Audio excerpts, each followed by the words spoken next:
Yes, Jamie Macmillan. I went to Scotch College and I finished in 2009.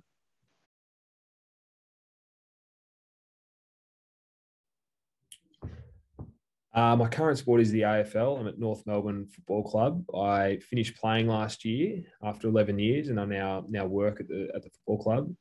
My most significant achievement, and one I'm actually really proud of, is receiving life membership at North Melbourne, which is 10 years of service to the football club. And someone once told me you have to be a good player and a good bloke to get that. And that was something that really stuck in my mind. And I was lucky enough to receive that a couple of years ago.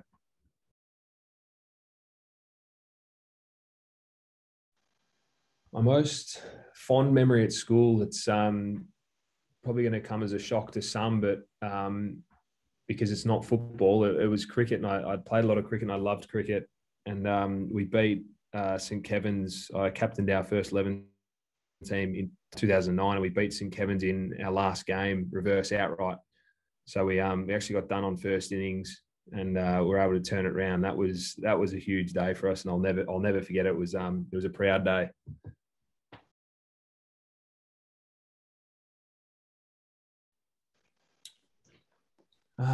Fiercest opponent.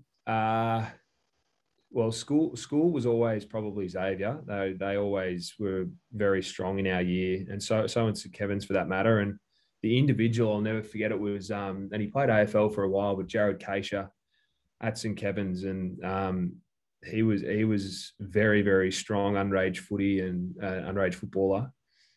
And I remember him absolutely taking it to us a couple of times and kicking bags of 5 and 6 and absolutely dominating. So he was certainly one we were never able to control when we were playing back in the day.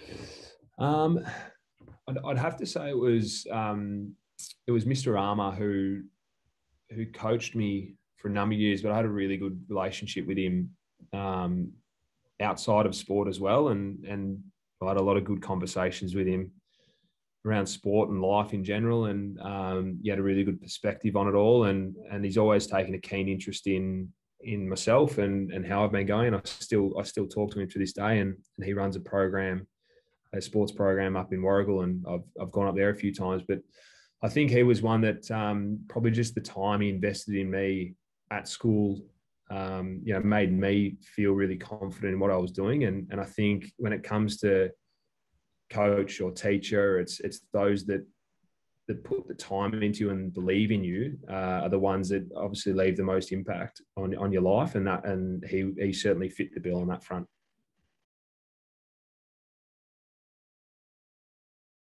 A lesson I learned would have been, there's a few. I suppose the exposure to training at school was something that I'd never experienced before, in the sense of playing local footy, junior footy.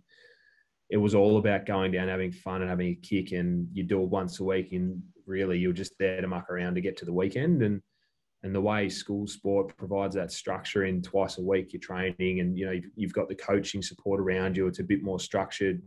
That was sort of opened my eyes to the work you had to do in order to prepare to play for the weekend. And it was exactly that. You were training in order to prepare to play versus, as I said, when you're doing under 10s, 11s and 12s, and even tackers for that matter, it was all about, getting out to training and kicking goals from the boundary and having some fun. It was, and building some camaraderie amongst your mates, whereas the school sport was brought that structure to it, which obviously when I transitioned into the AFL environment, it was structured to another level. But that instilling that sense of work ethic to prepare to play was something that probably started from school.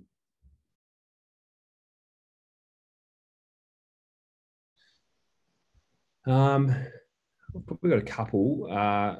In terms of my sporting career, it would have been Brad Scott. So in terms of my playing career, Brad was my first coach, and I had two coaches in the end, but coached me for 9.5 of my 11 years here, and I learned a hell of a lot off him and the way he goes about it, and everything he was able to teach me. I still carry with me today, and not only from the sporting field, but also the way he conducted himself as a leader and the way he operated, I suppose, I found it really impressive.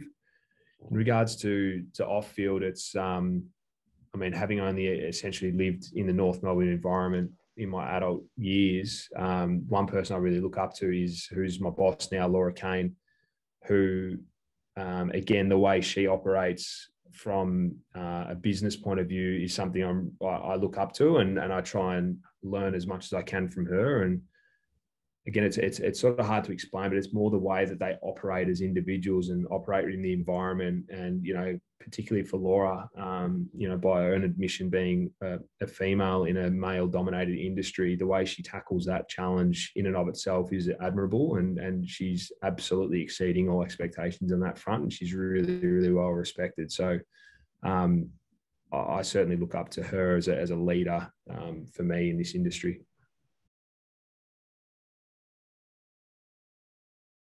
Superstitions when I played school sport would be, unfortunately, yes. And I probably had too many of them, but I got stuck in the path of, even to the point where when I was playing cricket, I'd have to wear everything the same. Sometimes I'll be not out overnight and I'd have to wear the same clothes the next day.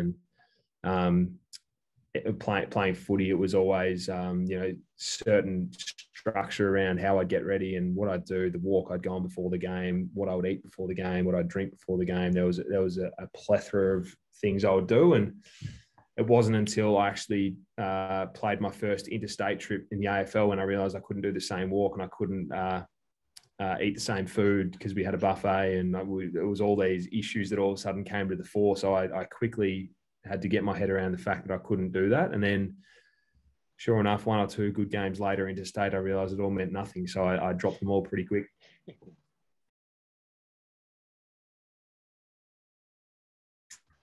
Yeah, definitely. There was a couple of teammates one went on to play AFL as well. Ben Sinclair was a favourite teammate of mine. He's a hard nut, worked hard, and I played some Vic Metro footy with him as well, and we got reasonably close there. And he was always really, really good to play with. And the other one was who actually was our captain in Year 12, Seb Woodard.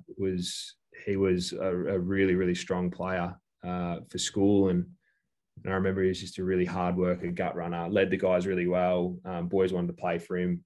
So he's someone that, he was certainly up there in terms of a favourite teammate.